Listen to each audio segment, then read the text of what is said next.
ఓం నమో వెంకటేశాయ.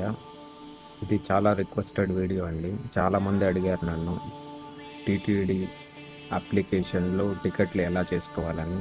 So, వాళ్ళ కోసం ఈ వీడియో చేస్తున్నాను. ఫస్ట్ అప్లికేషన్ చూడండి. ఎక్కడ డౌన్లోడ్ చేసుకోవాలి. ఒకవేళ మీది ఆండ్రాయిడ్ ఫోన్ అయితే ప్లే స్టోర్ నుంచి, ఐఓఎస్ అయితే యాపిల్ ఫోన్ అయితే యాప్ స్టోర్ నుంచి చేసుకోండి. నేను ఆండ్రాయిడ్‌లో చూపిస్తాను చూడండి. ప్లే స్టోర్ నుంచి అఫీషియల్ యాప్ ఇలా ఉంటుందండి.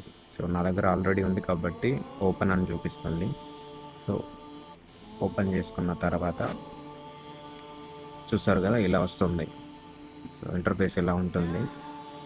సో, నేను ఇక్కడ ఆల్రెడీ లాగిన్ అయ్యాను కాబట్టి, సైన్ ఇన్ అయ్యాను కాబట్టి, ఫస్ట్ టైం చేసుకునే వాళ్ళైతే సైన్ ఇన్ అవ్వాలండి. అకౌంట్ ఏదైతే ఉందో సైన్ ఇన్ అవ్వాల్సి వస్తుంది. సో, నేను ఇక్కడ ఆల్రెడీ లాగిన్ అయ్యాను కాబట్టి చూడండి, ఇక్కడ డీటెయిల్స్ అంతా చూపిస్తుంది.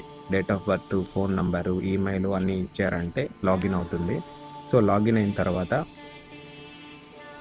సో, ఇప్పుడు వైకుంఠ ఏకాదశి టికెట్లు చేసుకోవాలనుకునే వాళ్ళు ఇక్కడ దర్శన్ అని ఉంది కదా, ఇక్కడ దర్శన్ మీద క్లిక్ చేయండి.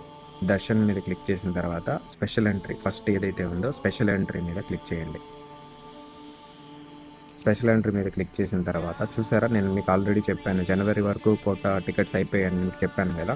సో చూడండి, ఇప్పుడు ప్రెజెంట్ డేట్ నుంచి 15th నుంచి జనవరి వరకు అయిపోయింది. సో గ్రీన్గా ఉంది అని అంటే అవైలబిలిటీ అనమాట. సో వైకుంఠ ఏకాదశి టికెట్లు చేసుకోవాలనుకునే వాళ్ళు ఇక్కడ ఆల్రెడీ 29, 30, 31 బ్లాక్ చేశారు టికెట్లు చూసారా. 8 వరకు బ్లాక్ చేశారు. వైట్లో ఉంది అని అంటే స్లాట్ నాట్ అవైలబుల్ అని ఉంది చూడండి. సో ఇవి టీటీడీ నోటిఫికేషన్ రిలీజ్ చేసినప్పుడు ఇది మొత్తం గ్రీన్ కలర్లో వస్తుందండి. డేట్ రిలీజ్ అయినప్పుడు నేను మీకు చెప్తాను. ఆ రోజు యాప్ ఏదైతే ఉందో ఒక 1 అవర్ ముందే లాగిన్ అయ్యి పెట్టండి. 1 అవర్ ముందే లాగిన్ అయ్యి పెట్టారంటే ఖచ్చితంగా మీకు టికెట్లు అనేవి 100% అవుతుంది. 1 అవర్ ముందే లాగిన్ అవ్వండి యాప్లోకి.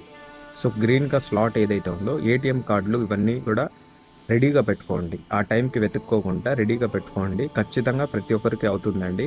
సర్వర్ ఇష్యూలు ఏం రాదు. మంచి నెట్వర్క్ ప్లేస్లో ఉండి చేశారంటే ఖచ్చితంగా ప్రతి ఒక్కరికి టికెట్లు అనేది అవుతుంది. నేను మళ్ళీ డేట్స్ రిలీజ్ అయిన తర్వాత మళ్ళీ నేను ఒకసారి మీ అందరికీ ఒకసారి పోస్ట్ పెడతానండి ఖచ్చితంగా. సో టికెట్లు అయితే యాప్ అయితే ఇంటర్ఫేస్ ఇలా యూస్ చేసుకోవాలన్నమాట. లాగిన్లో ఏదన్నా ఇష్యూస్ ఉంటే నాకు కమెంట్ చేయండి. నేను ఖచ్చితంగా మీకు అందరికీ ప్రతి ఒక్కరికి రిప్లై ఇస్తాను. ప్రతి ఒక్కరికి నేను హెల్ప్ చేస్తాను. ఓకేనా. నమో వెంకటేశాయ అండి.